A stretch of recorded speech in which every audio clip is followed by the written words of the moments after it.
2 సంవత్సరాలకి 10% వడ్డీ రేటు చొప్పున బారు వడ్డీ చక్ర వడ్డీల తేడా 500 అయినా అసలు ఎంత అని చెప్పేసి అడుగుతున్నాడు. ఈ బారు వడ్డీ చక్ర వడ్డీల మధ్య తేడా ఇచ్చిండు, రేట్ ఇచ్చిండు, మనల్ని పీ ఫైండ్ అవుట్ చేయమంటున్నాడు, నెంబర్ ఆఫ్ ఇయర్స్ కూడా ఇచ్చిండు. కాబట్టి వీటి మధ్య ఉన్నటువంటి డిఫరెన్స్ ఏంటంటే డి ఈక్వల్స్ టు పీ మనం ఫైండ్ అవుట్ చేయాలి అండ్ ఆర్ బై 100.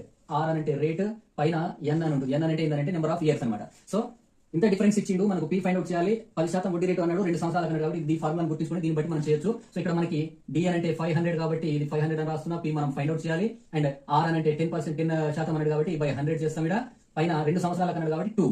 ఓకేనా? ఇప్పుడు ఇదేమవుతుంది, 11 10 క్యాన్సిల్ అయిపోతుంది. సో ఇక్కడ పీ అలాగే ఉంచేస్తే లేదు అంటే దీన్ని 500 ఈక్వల్స్ టు పీ ఇంటూ ఏమవుతుంది, ఇది 1/10 హోల్ స్క్వేర్ అంటే 1/100 అవుతుంది. ఓకేనా? 1/100 అయింది. మనకి పీ మాత్రమే కావాలంటే ఇది 1/100 ఇటు తీసుకురండి. సో అప్పుడు ఏమవుతుంది, ఇది బైలో ఉన్నది ఇటు వస్తే ఇంటూలోకి వచ్చేస్తుంది. కాబట్టి పీ ఈక్వల్స్ టు 500 ఇంటూ 100 అవుతుంది. దట్ ఈక్వల్స్ టు 50,000 అవుతుంది అనమాట. కాబట్టి ఆప్షన్ డి అనేది రైట్ ఆన్సర్ అవుతుంది ఫ్రెండ్స్. సో ఇది గుర్తించుకోండి, వెరీ వెరీ ఇంపార్టెంట్.